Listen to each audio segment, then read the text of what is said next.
Close your eyes and imagine a time when the world was still quiet.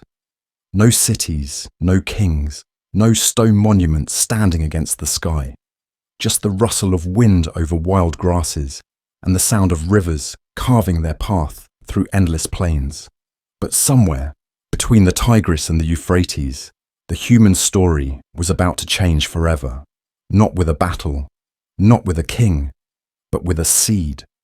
A handful of people, tired of wandering, of chasing gazelles across harsh terrain, of waiting for the next patch of berries to ripen, decided to stay in one place. That single decision would shape the course of history. Tens of thousands of years ago, as the last ice age began to thaw, the land between these rivers turned green and fertile. Grains grew wild: barley, emmer, einkorn wheat. People began to notice something unusual. The grain could be gathered, dried, stored. It didn't spoil quickly, and where one seed fell, another could grow. Over time, those who had once followed herds of animals began returning to the same spots each season. At first, it was temporary. They built huts of reed and mud, simple shelters near dependable rivers. But something began to shift. The rhythm of life slowed. Instead of wandering, they waited. They planted. They watched. The earth gave them something in return: reliability, security, surplus. Villages formed in places like Abu Hurairah and Muribit. Families stayed through the seasons. They tamed dogs, first as companions, then as help for hunting. Gazelles and aurochs still roamed, but people no longer needed to chase them. The forests provided nuts and fruit. The rivers teemed with fish. Here, for the first time, humans were not ruled entirely by the uncertainty of nature. And in that calm, in that stillness, their thoughts deepened. They watched the skies. They learned the seasons. They noticed when floods came and when the land would crack dry again. These weren't idle thoughts. They were survival. Observation became memory. Memory became tradition. In a settlement we now call Jericho, people built walls, thick, protective, purposeful, and they weren't just to keep animals out. These were barriers against something new, other people, because with grain and stored food came something else: jealousy. Those with more had something to lose, and for the first time in human history, we see signs of organized defense. A tower rose from Jericho's heart, its purpose still debated. Was it a watchtower, a place of ritual, a symbol of something greater than the self? Whatever it meant to them, it told the world one thing clearly: we are here, and we intend to stay. As villages grew, people learned more than how to plant. They learned how to choose which grains were stronger, which seeds gave better harvests. Each year, the plants they selected became more like what we'd recognize today: wheat with heavier heads, seeds that didn't scatter in the wind. At the same time, wild animals became partners. Goats and sheep, once hunted, were corralled. Their milk, their wool, their offspring, it all fed into this new way of life. Cattle, powerful and massive, were tamed slowly, and with them came strength. Muscle for ploughing, hides for shelter, and status for those who owned them. As the generations passed, something extraordinary happened. People began to build not just homes, but societies. At a place called Çatalhöyük in modern-day Turkey, mud brick homes were pressed so tightly together that people entered through rooftop holes and walked along the tops of buildings instead of streets. Inside, walls were painted with strange, dreamlike murals: hunters, animals, perhaps gods. And among the bones of the dead, archaeologists found the first evidence of something more intimate: burial practices. People placed their loved ones beneath the floors of their homes, wrapped with care, sometimes buried with tools or beads. These were not just hunters anymore. They were storytellers, rememberers, dreamers. And yet, despite the beauty, life was never easy. Floods still came. Droughts still killed crops. Disease moved quickly where people lived close together. But they endured. They learned. They adapted. In the lowlands of what would one day be called Mesopotamia, The land was rich but dry, the rivers unpredictable, and so early farmers began to dig canals, ditches, channels, systems to tame water, the first irrigation. It was not a single invention, but 100 generations of small decisions, passed down and improved, and through it, they changed the landscape. They carved cities from mud and water and time. As food became more plentiful, not everyone needed to farm.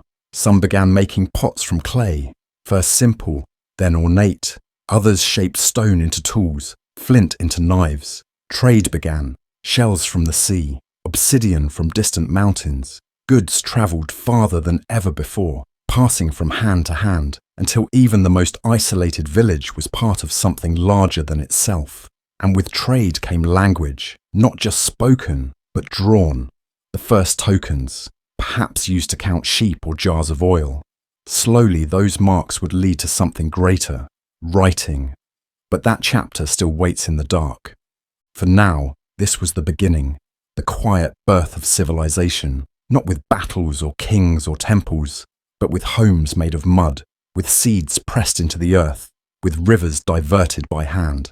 It is a story written in dust and patience, a story not of sudden leaps, but of footsteps worn into the ground over centuries. It is the chapter before all chapters, the moment before the storm, and it began between two rivers, in silence, beneath a warming sun.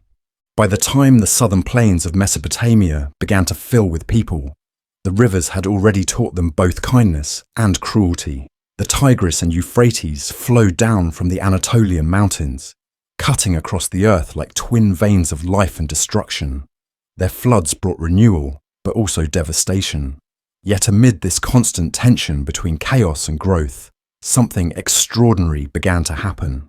On the flat, sun-drenched lands, where the waters finally slowed, humanity built something the world had never seen before: cities. These weren't simple clusters of huts or seasonal shelters. They were organized, permanent, alive. People didn't just live there. They built institutions, divided labor, formed governments, and shaped belief systems. In places like Uruk, Eridu, Ur, and Lagash, entire communities were shaped not by the hunt, but by the harvest. As agriculture took root in these river valleys, food surpluses became more common. With surplus came specialization. Some people became farmers, others potters, builders, weavers, priests. Trade flourished. Markets buzzed with the exchange of grain, cloth, tools, and livestock. Boats drifted along canals carrying goods between cities that had never existed before. Uruk, one of the greatest of these early cities, rose from the dust around 3500 BC. It was vast, perhaps housing over 40,000 people at its peak. Streets wound between clay brick homes. Markets brimmed with voices and colour, and at its centre stood something that touched the sky. The White Temple, perched on a raised platform. It wasn't just a place of worship, it was the heart of the city's soul. Here, people believed they could reach the divine, that the gods lived above and watched below. Religion was no longer a private experience. It became communal, institutional, interwoven with every aspect of daily life. Each city had its own deity, a divine protector who watched over it. In Eridu, the god Enki ruled the waters and the deep wisdom of the earth. In Uruk, Inanna, the fierce goddess of love and war, was adored in grand temples with offerings of food and incense.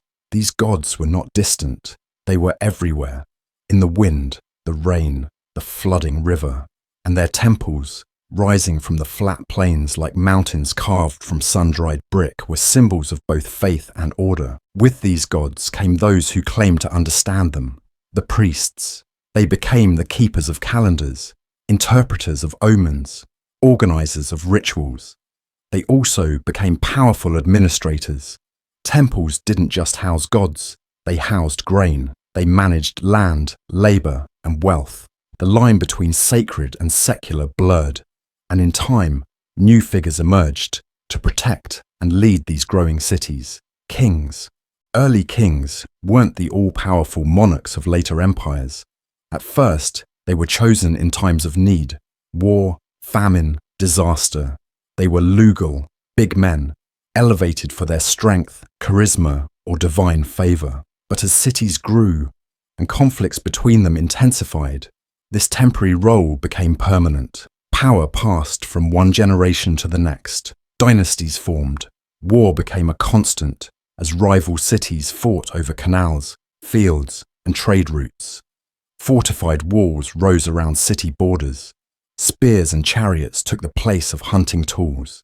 Kings now claimed divine backing, ruling not just by strength, but by the will of the gods. With leadership came the need for organization. And with organization came writing.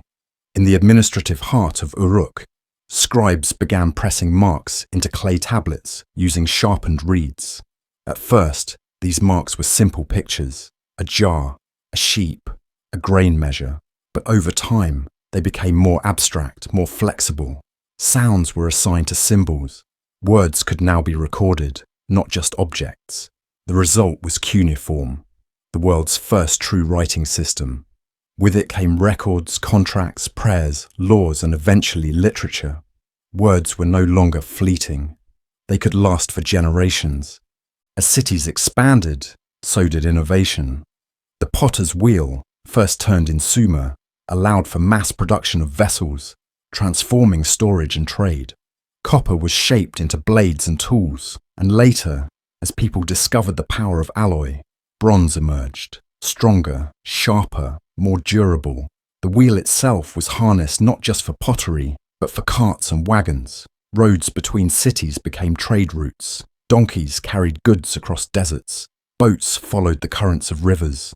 Lapis lazuli from Afghanistan, cedar from Lebanon, silver from Anatolia, all found their way into the temples and treasuries of Sumer. Even the structure of time began to shift. The Sumerians divided the hour into 60 minutes, the circle into 360 degrees. Their number system, based on 6 and 60, would echo into modern astronomy and geometry. They watched the stars, tracked the moon's phases, and measured the cycles of Venus. To them, the sky was not just beautiful, it was a message from the divine. Yet while their minds reached upward, their lives remained grounded in toil. Most people were not priests or kings or scribes. They were farmers, weavers, bakers, fishermen. They lived in narrow homes made of mud brick, warmed by firelight and cooled by breezes through reed windows. They married, raised children, honoured ancestors, and feared drought, disease, crop failure, or a sudden invasion could end a life or erase a village. But still they endured. They celebrated festivals, told stories by firelight, prayed for rain and harvest. Life in ancient Sumer was difficult, but it was no longer solitary. It was a shared human experience. The people of Sumer built not just structures, but systems. They wrote laws, managed irrigation, levied taxes, formed alliances. They saw the world not as random, but as something to be ordered. Their gods demanded it, their kings enforced it, their scribes recorded it, and slowly the scattered settlements of earlier millennia gave way to a true civilization, complex, dynamic, deeply human. In time, their influence would spread beyond the rivers, into the mountains and deserts beyond. Other peoples would come, Akkadians, Amorites, Assyrians, but it all began here, in the southern floodplains, where water met soil and people met destiny, in the land the Greeks would later call Mesopotamia, but which the Sumerians knew simply as the place where the gods had set the foundations of the world. The cities of Sumer had flourished for centuries, busy, independent, and filled with life. Each one worshipped its own god, answered to its own king, and guarded its own canals and granaries. Trade moved between them. Ideas flowed, but so did rivalries. In times of drought, one city might divert water meant for another. Border disputes erupted over farmland, over irrigation channels, over ancient claims carved into tablets. Some cities allied, others warred. Peace was fragile, often broken by ambition, yet no single city could truly dominate, not until a man from the north changed everything. His name was Sargon, and like the cities he would conquer, his beginnings were shaped by the rivers. He claimed no royal blood. According to later legend, he was born to a humble mother, placed in a basket and set adrift on the Euphrates, rescued and raised by a gardener. Whether that tale holds truth or myth, what is certain is that he rose from obscurity to become the world's first emperor. Before Sargon, the world knew kings who ruled cities. After Sargon, the idea of one ruler commanding many cities, many lands, many peoples became possible. And with that, the Age of Empires was born. Sargon began his rise in the city of Kish, one of the many proud centers of northern Mesopotamia. He served as a cupbearer to the king, a role of trust, close to power but beneath it. Somehow, Sargon turned that access into opportunity. Around 2334 BCE, he seized control of Kish, and with it, launched his first campaign southward. His enemy was Lugal-Zaggisi, a powerful ruler who had already united several southern cities under his command. Their clash wasn't just a battle of armies, it was a battle of visions. Lugal-Zaggisi fought to preserve the autonomy of ancient Sumerian traditions. Sargon fought for something new, unification under a single central power. Victory came swiftly. Sargon's army moved with discipline and ruthless efficiency. He defeated Lugal-Zaggisi and paraded him through the streets of Nippur in chains. Then he turned his attention outward. City by city, he conquered. Uruk, Lagash, Eridu, all fell under his command. But Sargon didn't simply loot and leave. He placed governors, often family members, in charge of each conquered city. He created a network of loyal administrators, bound not by old tribal loyalties, but by their allegiance to him. This was more than conquest. It was governance. He called his empire Akkad, named for a city whose location remains lost to us. From Akkad, Sargon ruled over a territory stretching from the Persian Gulf to the Mediterranean Sea. He claimed dominion over the 4 quarters of the world. He standardized weights and measures to ease trade across vast distances. He enforced a common language, Akkadian, for administration and record-keeping. He built roads, fortified borders, and stationed soldiers in distant provinces. Where once scribes had recorded only temple inventories and agricultural yields, they now wrote letters, laws, and orders from a distant king. To support this growing machine, Sargon created the first truly professional army. These weren't seasonal warriors who returned to their fields after battle. They were salaried, loyal to the king, and disciplined. They campaigned year-round, pushing the frontiers of the empire farther with each season. And as the empire expanded, so did its ambitions. Trade routes were secured. Merchants brought goods from the Indus Valley, from Anatolia, from distant lands never before touched by Sumerian influence. Akkad became the beating heart of a new order, pumping wealth, ideas and power through the arteries of the Near East. But every empire brings its own challenges. To hold such vast lands required more than soldiers. It required control of people, ideas, and memory. Sargon's inscriptions were not modest. They boasted of divine favor, of unmatched victories, of universal rule. His image was carved in stone, his deeds written in clay. He wasn't just a king, he was chosen by the gods, a force of destiny. In some texts, he called himself king of the world. It was not enough to rule, he had to be remembered. His successors inherited a world transformed. Sargon's son, Rimush, fought off rebellions and uprisings. Conquest, after all, breeds resentment. His other son, Manishtushu, continued campaigns of expansion, but like Rimush, faced constant unrest. Then came Naram-Sin, Sargon's grandson. Under him, the empire reached its zenith. Naram-Sin did what no ruler before him dared. He declared himself a god in life. His name was written with the divine determinative, a symbol reserved for deities. He wore the horned crown of the gods and was worshipped in temples. In his eyes, he had earned this right. He had crushed enemies, quelled revolts, and built monuments that rose high into the heavens. His victory stele, carved in stone, shows him towering over foes. trampling rebels beneath his feet, a giant among men. But the higher an empire rises, the further it falls. Even as Naram Sin ruled with divine authority, the foundations of Akkad began to crack. The outer provinces, far from the imperial core, chafed under centralized control. Governors became ambitious. Distant peoples resisted tribute and resented Akkadian rule. Trade routes grew harder to secure. Climate may have played a role too. Some evidence suggests droughts and crop failures weakened the economy. And from the east, across the Zagros Mountains, came a new threat, the Gutians, mountain tribes, rugged and fierce, who began to raid and disrupt the fragile balance Sargon had once forged. After Naram Sin's death, the decline quickened. His successors struggled to hold the empire together. Revolts spread. The Gutians moved in and seized key territories. Eventually, the city of Akkad itself disappeared from history.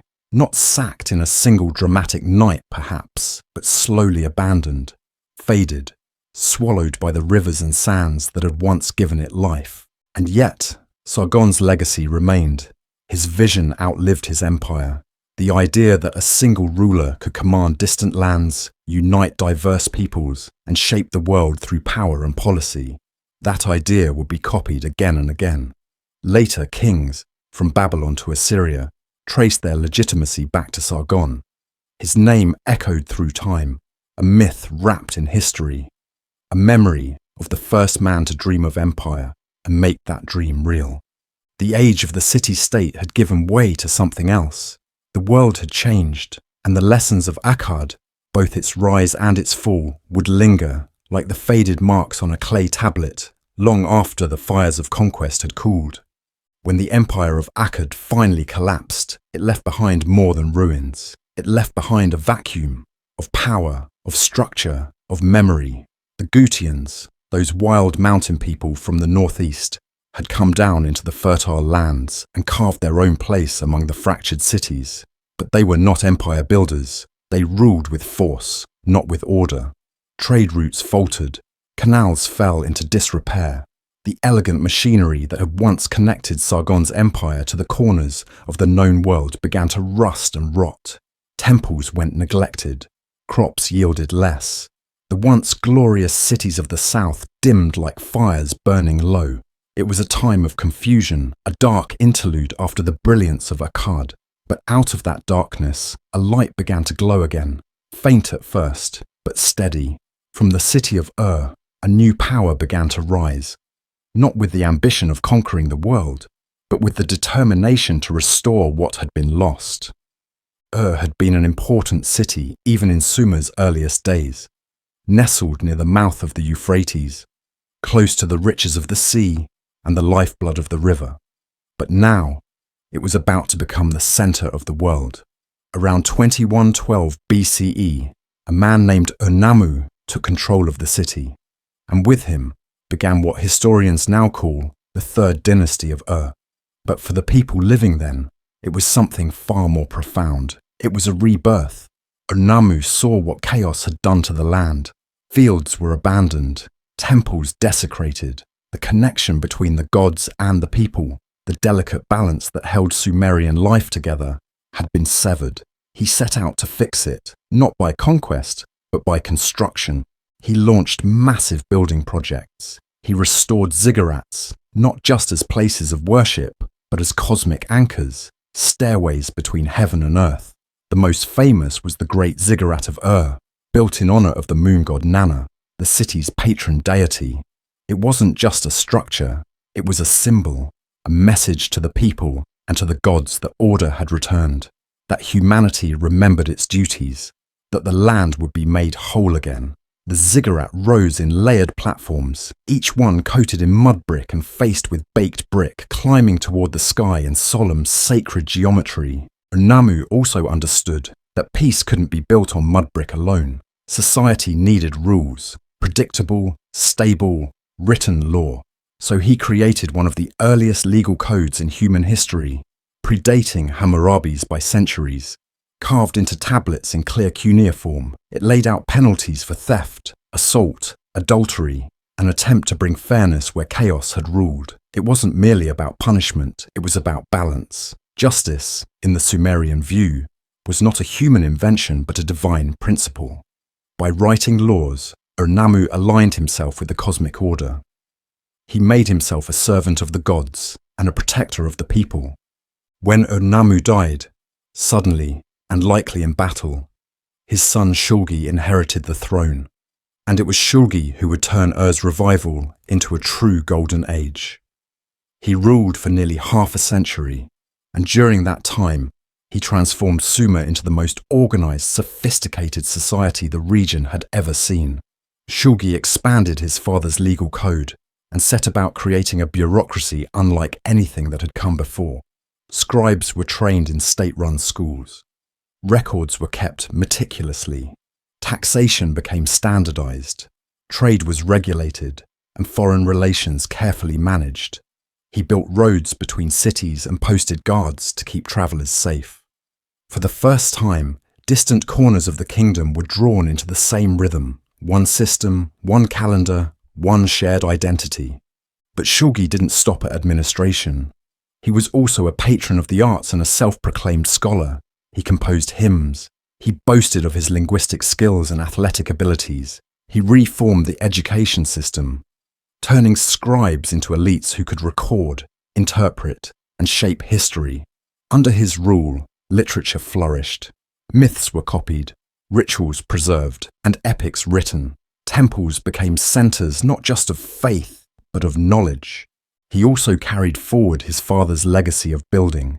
Temples were restored throughout the land, dedicated to gods both great and small. Every city in the kingdom was given attention. No longer would the gods be neglected. In doing this, Shulgi wasn't merely buying divine favor, he was reinforcing the unity of his state. Each temple linked a local community to the central government, turning religious devotion into a form of political loyalty. Still, Shulgi was not without ambition. Toward the end of his reign, he expanded Ur's reach far beyond the traditional borders of Sumer. He led military campaigns into the Zagros Mountains, battling Elamites and other highland tribes. He built a wall along the northern frontier, the Wall of the Land, a massive defensive structure meant to keep nomadic raiders at bay. But walls can only do so much. As decades passed, the pressures of maintaining a vast kingdom grew. After Shulgi's death, his successors struggled to keep the delicate balance he had maintained. External enemies became bolder. Internal governors grew more autonomous. The Elamites, once defeated and pushed back, returned with vengeance. Trade routes broke down. Droughts and famine returned. The economy weakened, and with it, the confidence of the people. The final blow came when the Elamites invaded Ur, looting the city, destroying temples, and carrying off the last kings of the dynasty in chains. The dream of unity collapsed. The Sumerian language, once the medium of law, poetry, and scripture, began to fade from daily use. Akkadian, the language of the north, replaced it. The cities of the south never again rose to the heights they had seen under Ur-Nammu and Shulgi. And yet, the legacy of the third dynasty of Ur endured. It had shown that a shattered world could be rebuilt, that chaos could be tamed not only by force, but by structure, faith, and vision.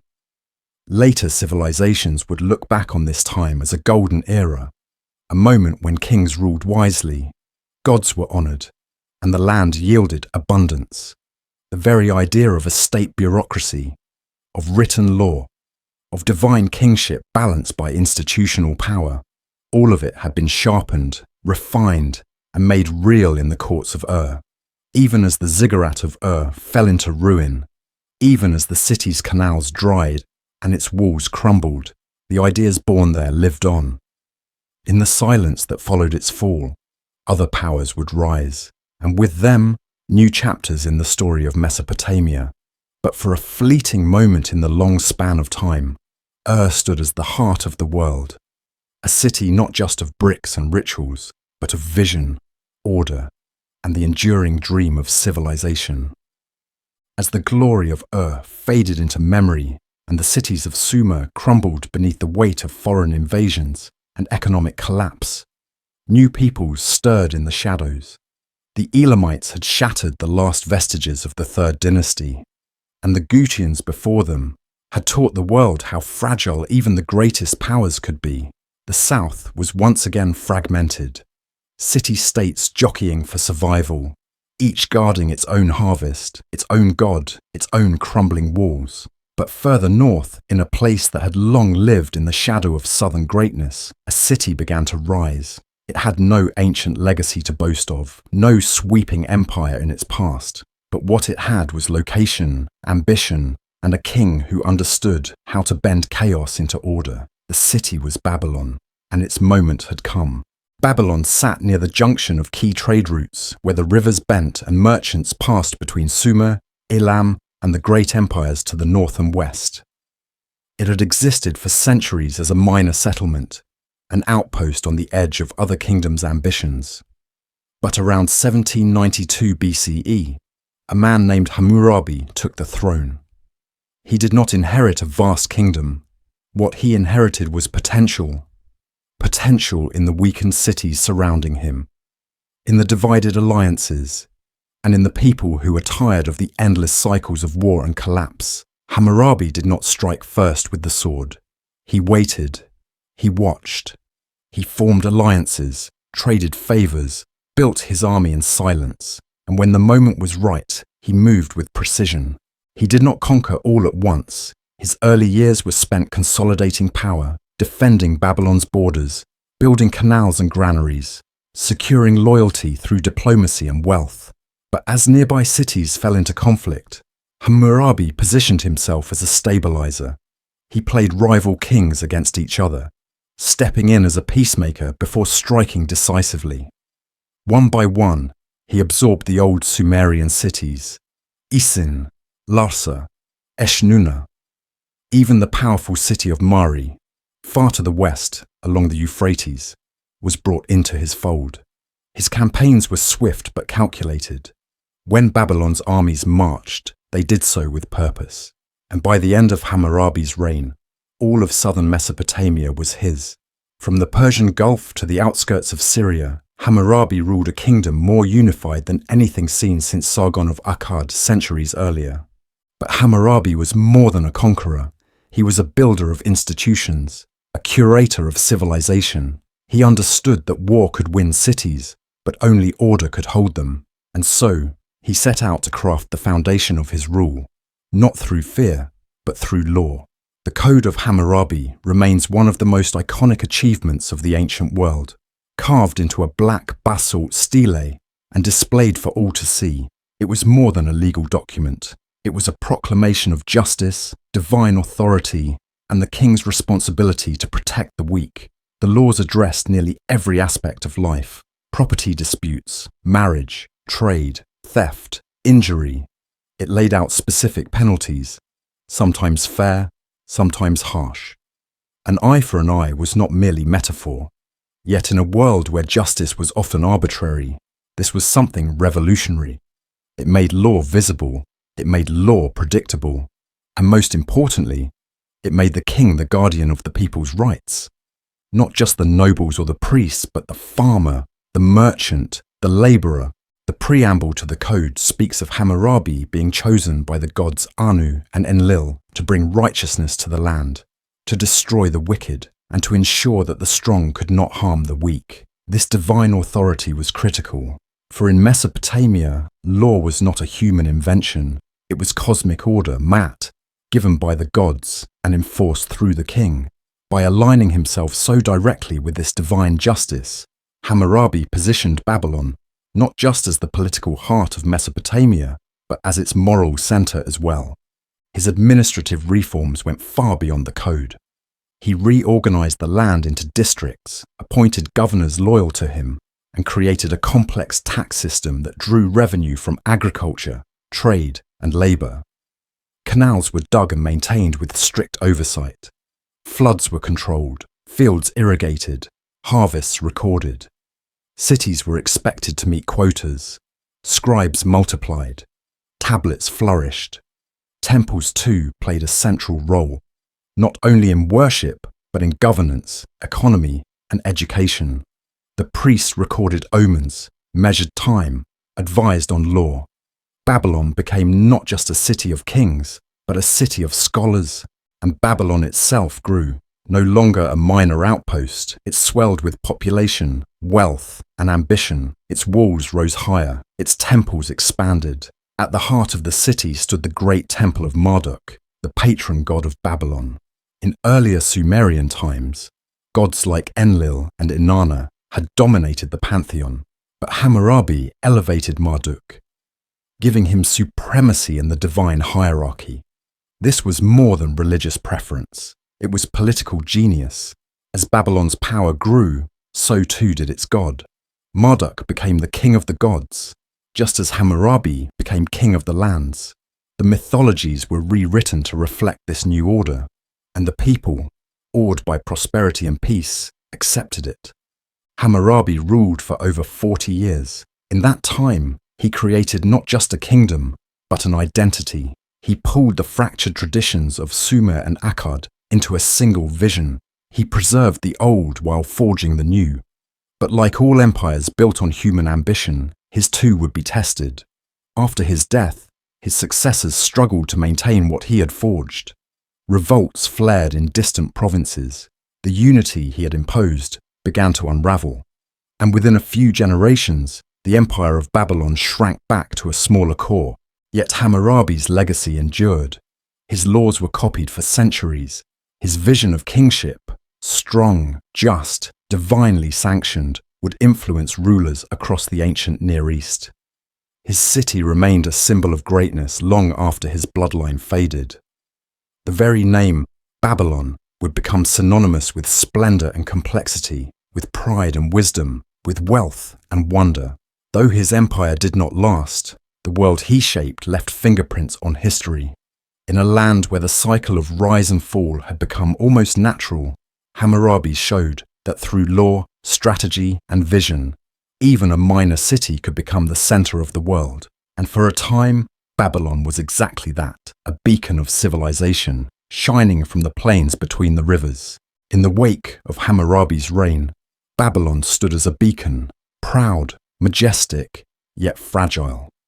The empire he had so carefully stitched together with law, diplomacy, and might began to fray not long after his death.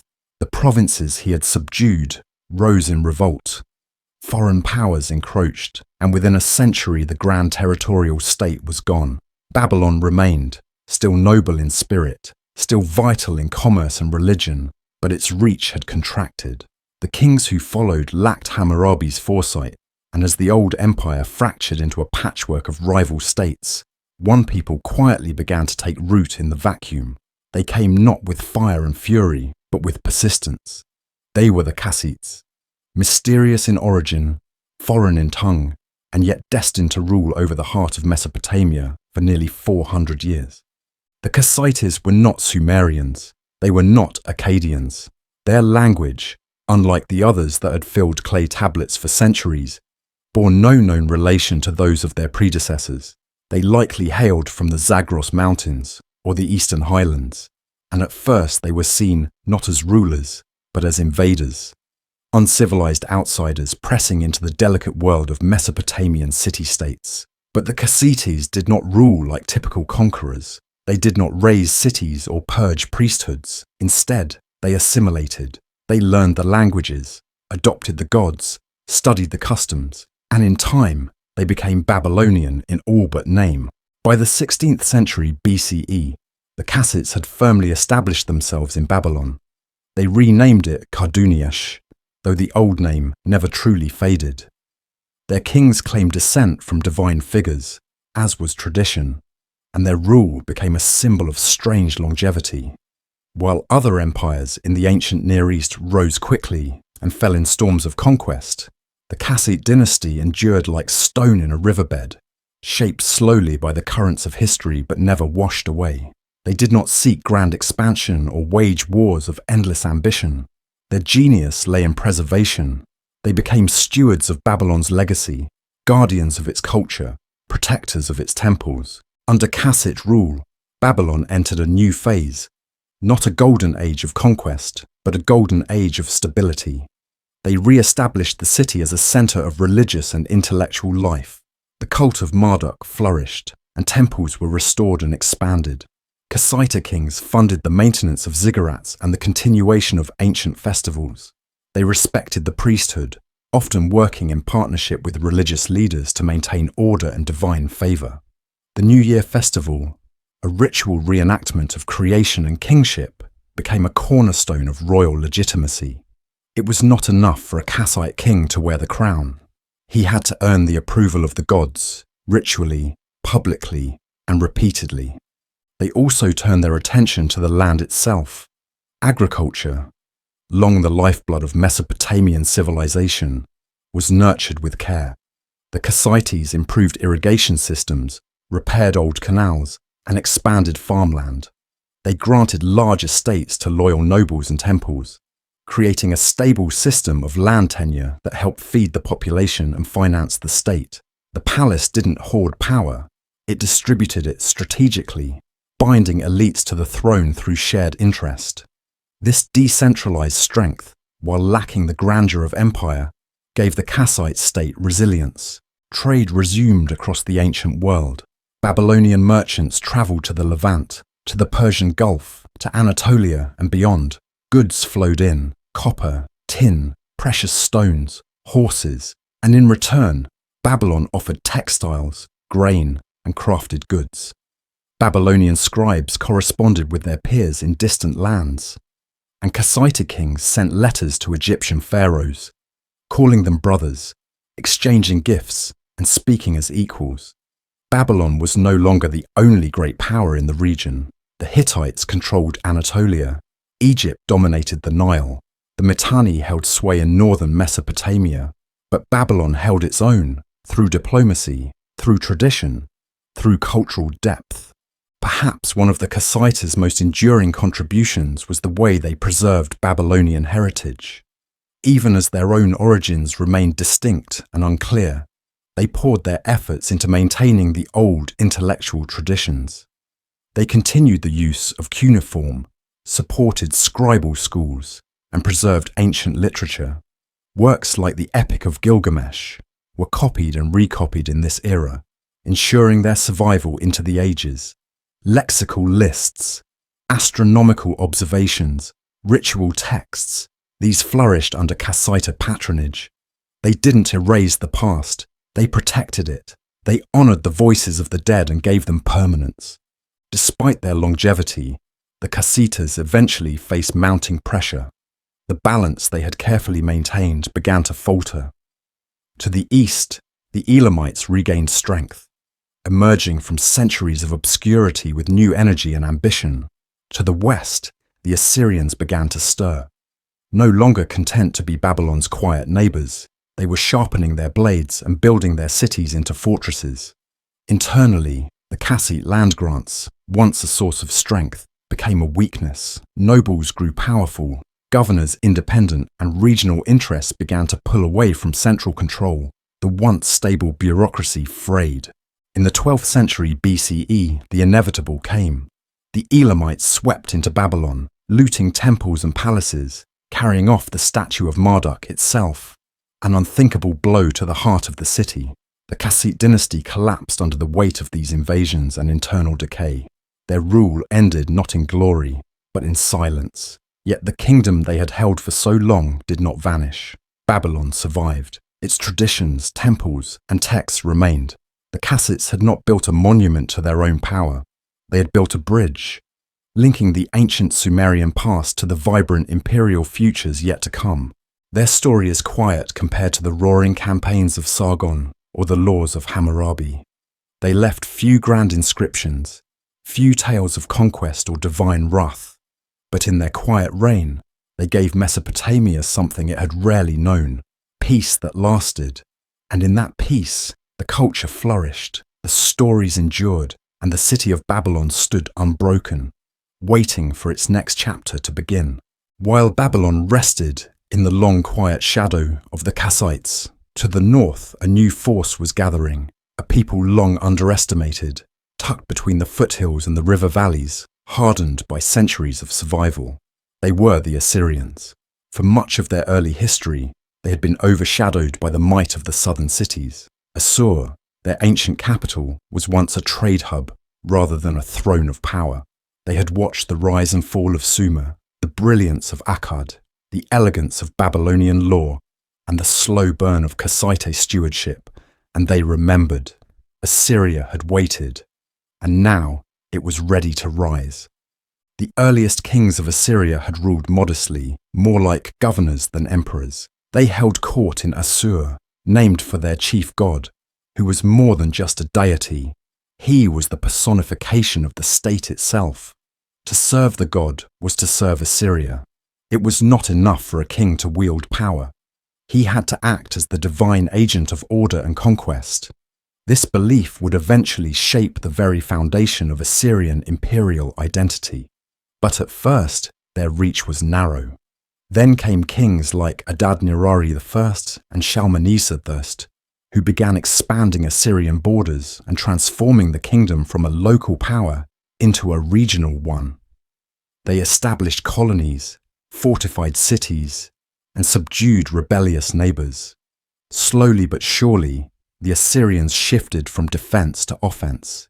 It was during the reign of Tiglath-Pileser I in the 12th century BCE that Assyria truly found its teeth. A military genius and skilled administrator, he pushed the borders outward with precision. He conquered lands stretching from the Zagros Mountains to the Mediterranean coast, boasting of his victories on stone inscriptions and palace walls. Tiglath-Pileser was not content with holding land. He wanted to define how it was ruled. He standardized tribute, installed loyal governors, and created a system where local leaders owed their power directly to Assyria's throne. Roads were improved to facilitate troop movement. Messages carried by royal couriers could now reach the edges of the empire in a matter of days. It was more than just conquest. It was the careful crafting of an imperial machine. But this was only the beginning. After a period of decline caused by internal strife and external invasions, the Assyrians regrouped in the 10th century BCE. Under the leadership of kings like Ashurnasirpal II and Shalmaneser III, the empire entered a new phase, one defined by calculated brutality and psychological warfare. Ashurnasirpal II moved the capital to Kalhu, later known as Nimrud, and turned it into a monument to Assyrian dominance. He adorned his palaces with massive wall reliefs, depicting campaigns of conquest, divine blessings, and the subjugation of foreign kings. These carvings weren't just art, they were propaganda, designed to strike fear into all who entered. Assyrian kings knew that reputation could win battles before swords were drawn. Assyrian warfare was methodical and devastating. Their armies were professional, year-round forces equipped with iron weapons, siege engines, and highly trained divisions. They mastered the logistics of long campaigns, supplying food, chariots, and tools across vast distances. They were among the first to organize troops into specialized units: archers, slingers, cavalry, and engineers. Cities that resisted were shown no mercy. Entire populations could be deported, their elites executed, their temples destroyed. But those who submitted often found themselves protected, their local customs tolerated, their gods honored. Assyria punished rebellion with fire and rewarded loyalty with favor. It was a strategy designed to hold an empire together, not just through force, but through calculated control. As the empire expanded, so too did its infrastructure. Vast records were kept on clay tablets, troop movements, supply lists, diplomatic letters, omens from the stars. The scribes of Assyria were as vital as its soldiers. Knowledge, after all, was power, and nowhere was this more evident than under Ashurbanipal, the last great king of Assyria. From his capital in Nineveh, he ruled with iron and ink. While his armies conquered Egypt and crushed revolts, he built the greatest library the ancient world had ever seen. Tens of thousands of tablets were gathered in the palace of Nineveh.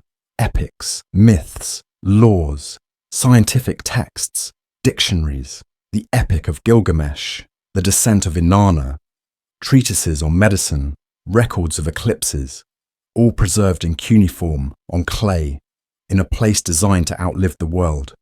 But even an empire as disciplined and fearsome as Assyria could not escape the cycles of time. As it grew, it stretched thin. Vassal states plotted rebellion. Subjects grew weary of tribute. Success bred arrogance, and arrogance bred enemies. In the late 7th century BCE, the empire began to fracture. Babylon, long a thorn in Assyria's side, rose in rebellion once more, this time allied with the Medes, a rising power from the Iranian plateau. Together, they attacked with fury. City by city, Assyrian holdings fell. In 612 BCE, Nineveh itself was breached, its palaces burned, its people slaughtered. The library that Ashurbanipal had built, filled with the wisdom of centuries, was buried beneath ash and rubble. The Assyrian Empire, which had once terrified the ancient world, was no more. And yet, their shadow lingered. The systems they built, the art they crafted, the military strategies they pioneered, all left marks on the civilizations that came after. Their cruelty became legend, their discipline became model, and their achievements in governance and logistics continued to influence empires for centuries. They had ruled for over 200 years at the height of their power, longer if one counts their early kings and late remnants. In their time, they brought unity, terror, and innovation to a region that had known countless rises and falls. Assyria was not subtle. It did not whisper its power. It carved it into stone. It marched it across deserts. It burned it into the memories of those who dared resist. But for all its might, its downfall was swift, its enemies merciless. Still, in the shattered ruins of Nineveh, in the scattered records buried beneath time, a voice endures. A voice that tells of empire not built on dreams, but on discipline, fear, ambition, and the relentless march of history. As the fires of Nineveh smouldered and the Assyrian war machine crumbled under the weight of its own ferocity, a new chapter began to write itself from the ruins, not in the battle-scarred cities of the north, but in the south, where the ancient city of Babylon, long suppressed under Assyrian domination, stirred with renewed strength. Babylon had always been more than bricks and walls. It was an idea, a memory, a symbol of continuity in a land where kingdoms rose and fell like the tides. Time and again it had been invaded, conquered, rebuilt, and now, with Assyria gone, the city found itself once again at the center of the world. From its gates would rise a king who would not only restore Babylon's former greatness, but elevate it to heights it had never before known. His name was Nebuchadnezzar II. Born into the newly ascendant Neo-Babylonian dynasty, Nebuchadnezzar came to power in 605 BCE after the death of his father, Nabopolassar, the general who had led the revolt against Assyrian rule and allied with the Medes to bring down Nineveh. Nebuchadnezzar had already proven himself in battle, defeating the Egyptians at Carchemish and asserting Babylonian dominance over Syria and the Levant. But it was not only his military skill that would define his reign. Nebuchadnezzar was a builder, a visionary, a man who saw Babylon not just as a city of trade and worship, but as a canvas upon which to paint civilization's most brilliant expression. His vision for Babylon was ambitious. He wanted to create a city that would awe all who entered it, a city that would reflect divine order on earth and serve as a permanent symbol of imperial might. Under his rule, Babylon was transformed into the largest and most resplendent city of the ancient world. Towering walls encircled the city, so wide that chariots could race upon them. At its heart stood the Esagila, the temple of Marduk, Babylon's chief god, and beside it rose the Etemenanki, the ziggurat that many believe inspired the biblical Tower of Babel. It was said to rise in 7 stages, each painted a different color, reaching upward as though attempting to touch the heavens themselves. Whether it truly stood 300 feet tall or not, the structure became legend, a physical and spiritual axis around which the world seemed to turn. The city's gates were no less magnificent. The most famous of these was the Ishtar Gate, adorned with vibrant blue-glazed bricks and inlaid with rows of dragons and bulls, symbols of the gods Marduk and Adad. This was no mere passageway. It was a ceremonial portal, leading into the processional way, a wide avenue paved with stone, and lined with lions, used for sacred festivals and royal parades. During the New Year festival, the statue of Marduk would be carried along this road in great pomp, symbolizing the god's reaffirmation of the king's divine mandate. The people gathered in the streets, priests chanted ancient hymns, and for a few days each year, the barrier between the mortal world and the divine seemed to vanish. Nebuchadnezzar's building projects extended beyond the capital. He fortified cities, restored temples, and re-established control over vital trade routes. Under his reign, Babylonian culture flourished. Scholars copied old texts and produced new ones. Astronomers charted the heavens, predicting eclipses and developing mathematical systems to measure time. The city's libraries expanded, temples hummed with ritual, and merchants brought goods from every corner of the known world. Babylon became not only a political and religious center, but a place of learning and innovation.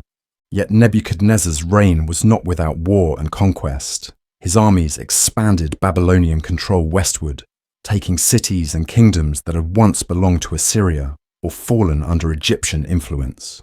Most famously, he laid siege to Jerusalem, ultimately capturing it and deporting much of its population to Babylon in what would later be called the Babylonian exile. The event left deep scars on the Jewish people and marked a turning point in their history, theology, and cultural identity. Though Nebuchadnezzar is remembered in biblical texts as a conqueror and destroyer of the First Temple, he was also, from his own people's perspective, a restorer of empire, a unifier of lands long fragmented by foreign rule. What set Nebuchadnezzar apart was his ability to blend absolute authority with devotion to religious tradition. His inscriptions do not merely boast of victories or palatial grandeur. They consistently emphasize his role as a servant of the gods, especially Marduk. Every stone laid, every temple restored, every canal dug was done under divine instruction. This framing reinforced his legitimacy and tied his power to a broader cosmic order. He was not just king by birth or by conquest. He was king by divine favor, chosen to bring harmony to the world. As the decades passed, Nebuchadnezzar's projects multiplied. He repaired old canals that fed the land, ensuring fertility for generations to come. He constructed defensive walls to the north to protect against threats from the Medes and other tribal confederations.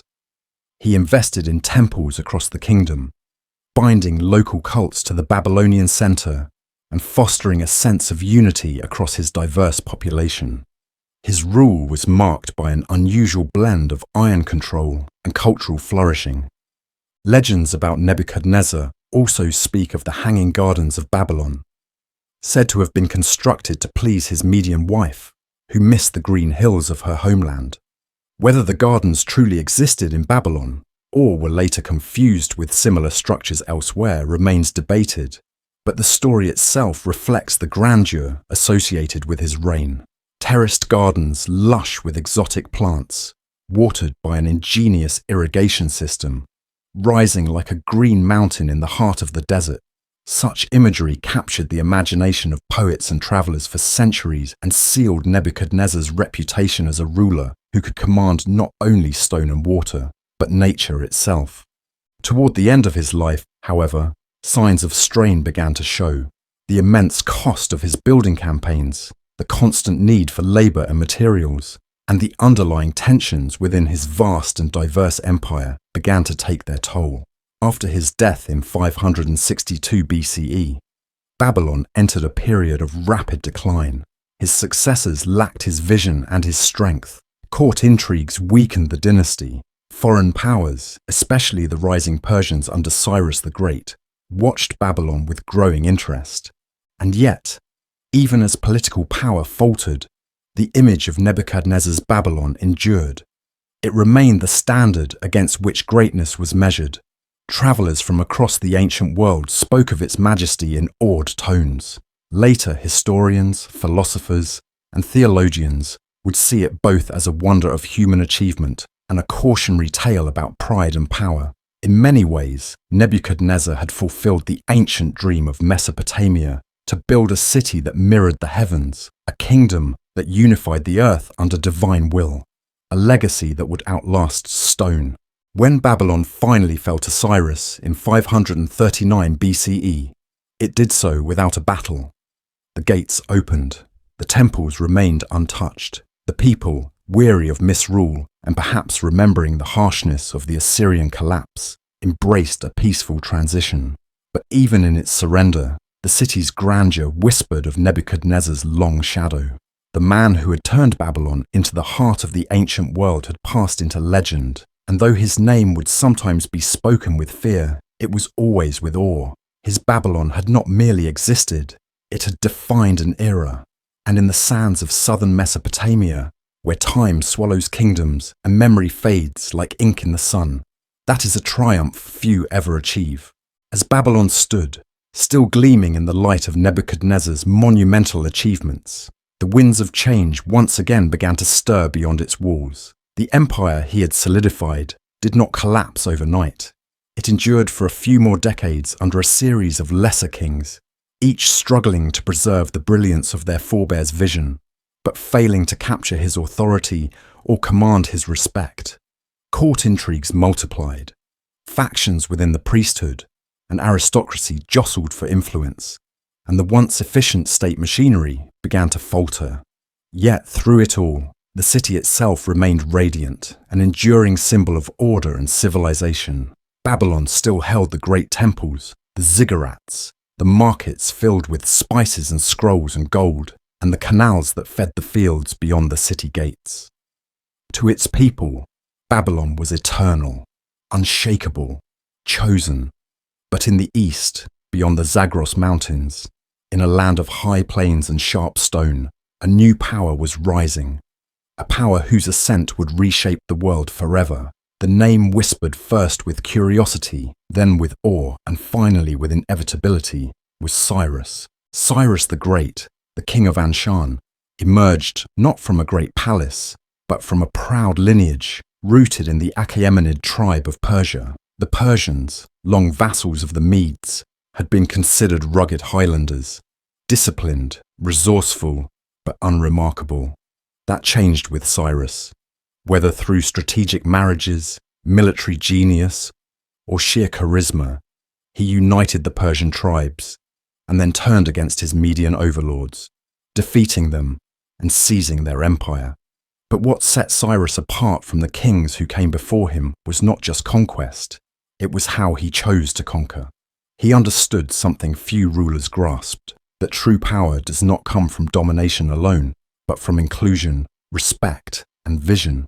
As Cyrus expanded his reach westward, Babylon loomed large in his mind, not just as a military target, but as a symbol. Babylon was the axis of ancient power, the city of gods and scribes, where heaven met earth through ritual and architecture. Taking Babylon would not merely expand his territory, it would crown his legitimacy. But Babylon was not Assyria. It was not a kingdom built on conquest and fear. It was a sacred city, and its people, though discontent under their current ruler, Nabonidus, would not welcome a conqueror who disrespected their traditions. Cyrus understood this deeply. He planned not a siege, but a demonstration of benevolence. Nabonidus had alienated many within Babylon by neglecting Marduk, the city's chief god, and by elevating lesser deities, including Sin, the moon god, which disrupted the carefully maintained religious harmony of the land. He spent years away from the capital, leaving his son Belshazzar to rule in his absence, and failed to uphold the rituals that legitimized kingship in the eyes of both the people and the priesthood. Disillusionment spread. When Cyrus advanced on Babylon in 539 BCE, many welcomed him not as a conqueror, but as a liberator. According to accounts etched on the Cyrus cylinder, one of the most remarkable declarations of policy from the ancient world, he entered the city peacefully, with the gates open to him, and his army causing no destruction. There was no looting, no massacre, no burning of temples. Instead, Cyrus paid homage to Marduk, restored displaced priests to their posts, and presented himself not as a foreign invader, but as the rightful king, chosen by the gods to restore justice and order. This strategy was radical for its time. Cyrus portrayed himself as the guardian of Babylon's traditions, not their enemy. He allowed exiled peoples, including the Jews taken by Nebuchadnezzar, to return to their homelands. He restored local cults, rebuilt shrines, and encouraged religious pluralism. In doing so, he created an empire not held together merely by force, but by loyalty. His subjects were not just conquered, they were integrated. Their identities were not erased, they were recognized and respected. For the Babylonians, this approach was almost miraculous. They had seen the devastation of Assyrian conquest, the blood and fire that often accompanied regime change. Now, instead of collapse, they saw continuity. The Achaemenid Empire, under Cyrus, became the largest the world had yet seen, stretching from the Indus Valley in the east to the shores of the Aegean in the west. Yet Babylon remained central, not as a capital, but as a jewel in the imperial crown. It continued to be a hub of administration, of ritual, of science and writing. Persian kings respected its legacy. They participated in Babylonian festivals, consulted Babylonian astronomers, and issued decrees in the local languages. Cyrus and his successors, including Darius and Xerxes, did not dismantle the Babylonian state. They absorbed it. The city's scribes found new patrons. Its temples remained active. The rhythms of daily life continued, even as the banners above the palace changed. Cyrus's death came in battle in the distant east, but his legacy remained firmly rooted in the lands he had conquered, with wisdom as much as with war. The Cyrus cylinder, discovered centuries later and often hailed as the world's first declaration of human rights, reflects a ruler who understood that empire need not mean erasure. His successors would continue to walk the line between Persian identity and Mesopotamian reverence. They would mint coins in Babylon, hold court in its halls, and consult its priests. Babylon, for all its ancientness, remained relevant, vibrant, and vital.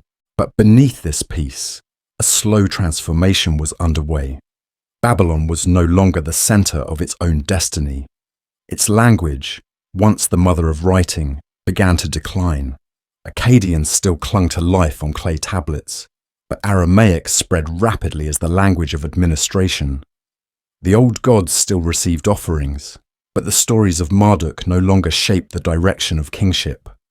Power had moved outward, toward Persepolis, toward Susa, toward far-off capitals built in new styles, with new scripts and new ways of seeing the world. Even so, Babylon endured. Its walls still stood tall. Its ziggurats still cast shadows across the plains. Its scholars still observed the skies, charting the movement of Venus and the moon with astounding precision. When Alexander the Great swept through the region 2 centuries later, it was still Babylon that captivated him. It was there he planned his next conquests, and it was there he died, a young conqueror undone not by battle, but by fever, in a city that had already seen the rise and fall of empires beyond count. Cyrus had given Babylon a final gift, the chance to age with dignity, the chance to fade, not in flames and ruin, but in wisdom and memory.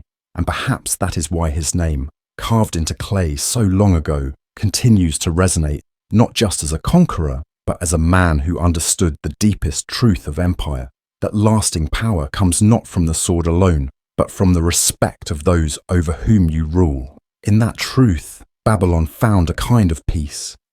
Not the loud, triumphant peace of golden ages past, but the soft, enduring peace of a city that had known the world, shaped it, and now watched it change with quiet, ancient eyes.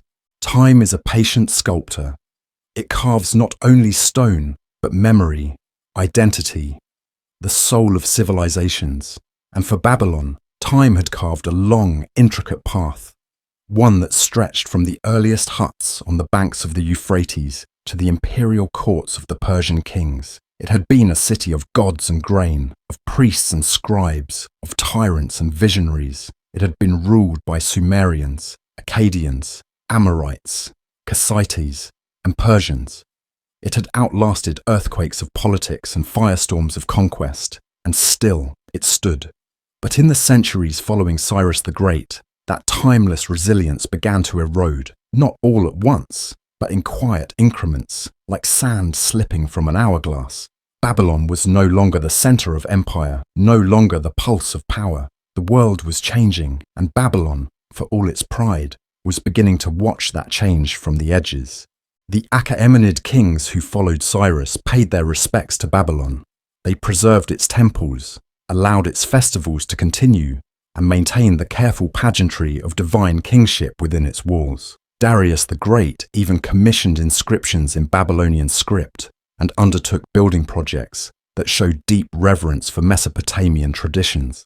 But the axis of power had shifted. The great capitals of the Persian world, Persepolis, Ecbatana, Susa, now held the administrative weight, the royal court, the imperial treasury. Babylon remained significant, a gem of cultural prestige, but it was no longer indispensable. And yet, Babylon adapted. It became a place of scholarship, of philosophy, of astronomy. Babylonian priests observed the stars with astonishing accuracy, recording eclipses and planetary movements, refining models of timekeeping that would influence the sciences long after the empire that protected them was gone. In stone courtyards and dusty libraries, knowledge endured where armies had failed. Then came Alexander. The Greek who had toppled the Persian Empire at a staggering pace looked upon Babylon not as a prize to be plundered, but as a potential capital of a new, unified world. When he entered the city in 331 BCE, after his victory at Gaugamela, he did so with reverence. There was no pillaging, no burning, no desecration. Instead, there were sacrifices to Babylonian gods, reparations to temples, and plans for massive restoration. Alexander, unlike so many conquerors, saw Babylon not as old, but eternal. He envisioned a fusion of Greek and Eastern worlds, and Babylon was to be the fulcrum. He began to rebuild the ziggurat of Etemenanke. He planned new ports and canals. He married Persian and Babylonian customs with Hellenic order.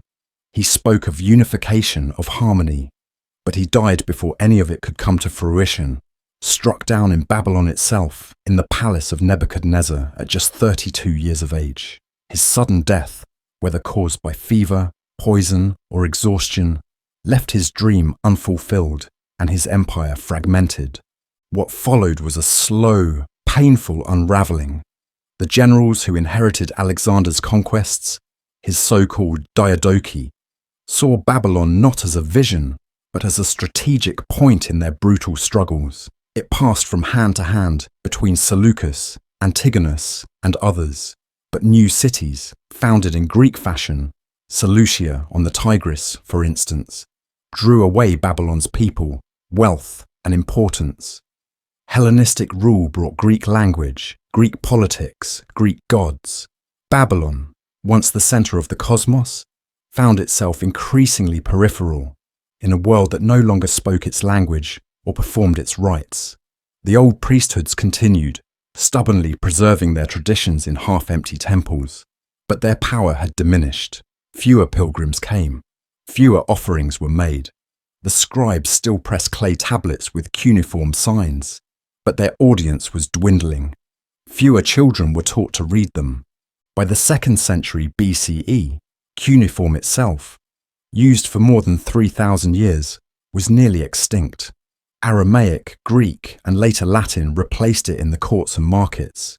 The last dated cuneiform tablet from Babylon was inscribed in 75 CE.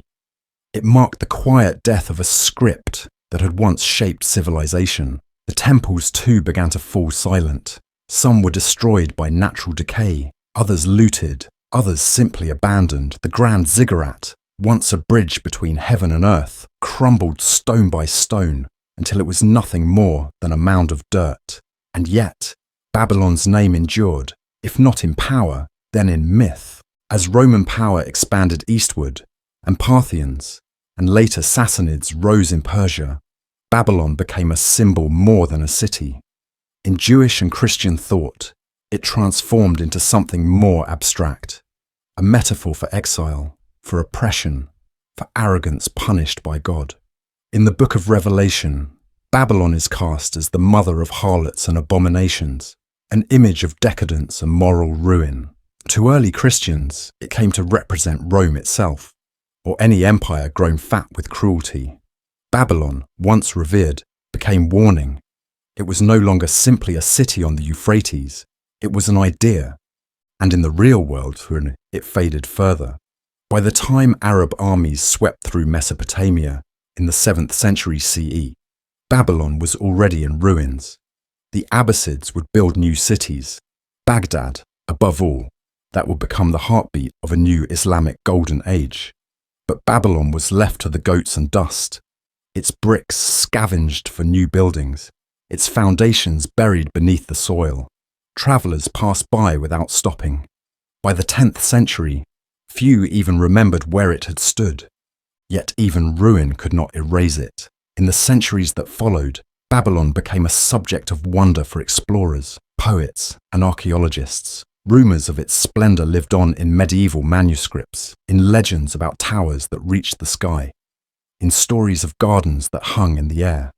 The ancient world had passed, but Babylon's ghost still wandered through the corridors of time. In the 19th and 20th centuries, archaeologists uncovered the remains of Nebuchadnezzar's great walls, the Ishtar Gate, the foundations of the ziggurat. Clay tablets, still legible after thousands of years, were pulled from the earth. The city that had once taught the world to write whispered again through broken symbols. Babylon had not disappeared. It had become something else. It had become memory. It had become myth. It had become a mirror in which each age could see its own reflection. Pride, power, wisdom, excess, beauty, downfall. It had once ruled rivers and kings. Now it ruled stories. And so the tale of Babylon closes not with a bang or a blaze, but with a long echo. A name spoken by prophets and poets, archaeologists and dreamers, remembered not for a single moment of glory, but for the weight of a legacy that reshaped the human journey. From mud brick huts on a floodplain to an empire of stars and scripts, from ziggurats to cathedrals of thought, Babylon was not merely a city. It was civilization waking up, stretching its limbs, and realizing it could shape the world. And in that realization, the world would never be the same again.